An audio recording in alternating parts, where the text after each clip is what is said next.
Welcome to episode 52 of Uncovering the Corners of the World podcast. I'm your host, Karina Kasmala, using research and my personal experiences where I actually set foot in some of these places. I'll be describing some of the unknown attractions in both the US and around the world. This week, we are continuing our adventures in Florida, the Sunshine State that has over 825 miles of beaches, making it the longest coastline in the United States. Our first attractions take us to an island that is 70 miles west of Key West, to Dry Tortugas National Park, the southwesternmost extension of the Florida Keys. The Dry Tortugas was first discovered in 1513 by Juan Ponce de Leon and is made up of 7 islands: the Garden Key, Loggerhead, Bush, Long, Hospital, Middle, and East Keys, along with coral reefs, sandbanks, and seagrass beds can be found at Dry Tortugas National Park. The national park is measured to cover 101 square miles, but most of it sits underwater. The islands are on the edge of the shipping channel between the Gulf of Mexico, the Western Caribbean, and the Atlantic Ocean. A shipping channel is a pathway that ships use to travel. This channel was used by Spanish explorers and merchants traveling down the Gulf Coast. One of the attractions you'll likely find at Dry Tortugas National Park is Fort Jefferson. The hexagonal-shaped fort, with the bridge at the edge of the dock, takes visitors inside the fort.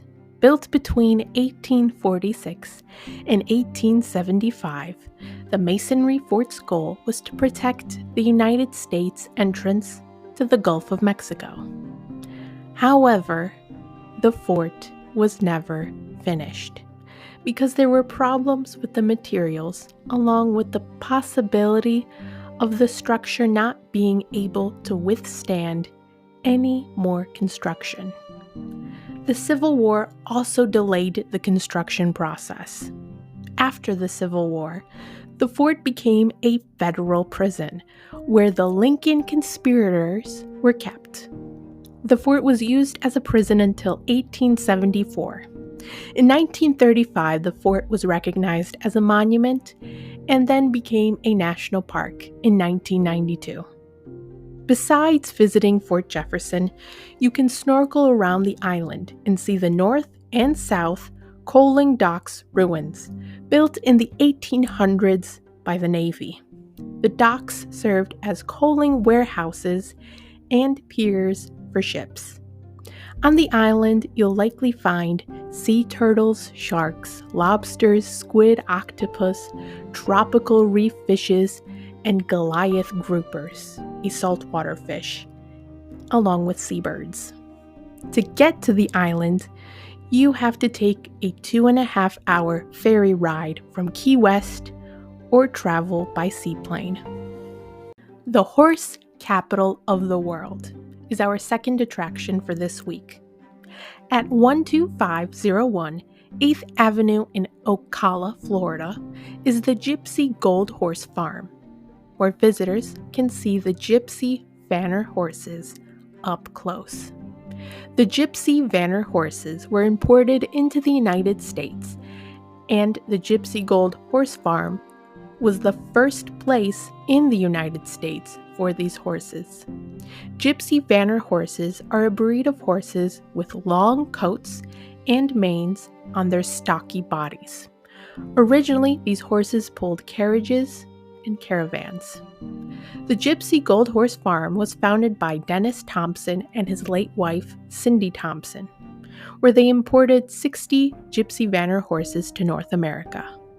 Today, you can tour the farm that covers 40 acres of land to learn more about these horses and meet the stallions, mares, foals, and other animals at the farm. Our next attraction takes us to the only natural spring in Florida, and it's open to the public. 85 degrees is the average temperature of the water that is found at Warm Mineral Springs Park, located at 12200 San Servando Avenue in Northport, Florida. Surrounded by grass and trees, this mineral spring is inside a sinkhole that is 250 feet deep and covers 1.4 acres. The sinkhole was formed after a cave collapsed. The cave's properties were discovered by Lieutenant Colonel William Royal. In 1958, he found that the cave had stalactites and stalagmites that were located below the waterline that gave proof that the cave was once dry, possibly during the last ice age. There was also ancient human skulls, bones, and animal remains found in the cave by other divers. Out of all the natural springs in the United States, Warm Mineral Springs Park in Florida is said to have the highest mineral contents. That may be why there is a strong sulfur smell near the park. Supposedly, these mineral properties have healing qualities. Our last attraction takes us to a museum that details the history of the golden age of piracy. The Pirate and Treasure Museum is located at 12 South Castillo Drive in St. Augustine in Florida. Florida was Spanish territory for a total of 280 years and has a long history of buccaneers or pirates that plundered the Florida coast. Pirates like Diego el Mulato from Cuba was believed to have raided the Caribbean islands and the Gulf Coast in the 1600s. Yet most of these pirates worked on behalf of the English crown. The golden age of piracy took place approximately between 1650 to 1726, where pirates awaited to invade ships that traveled from eastern North America to the Indian Ocean and other areas.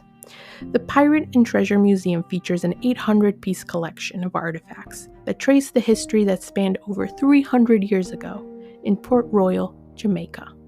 You'll likely find 3 remaining original Jolly Roger flags, gold that was found on Blackbeard's ship, Queen Anne's Revenge, and more. Thank you for listening to this week's episode. If you want to learn more about the Dry Tortugas National Park, check out the National Park Service website on Dry Tortugas National Park. If you're curious about the Gypsy Gold Horse Farm, visit their website at gypsygold.com.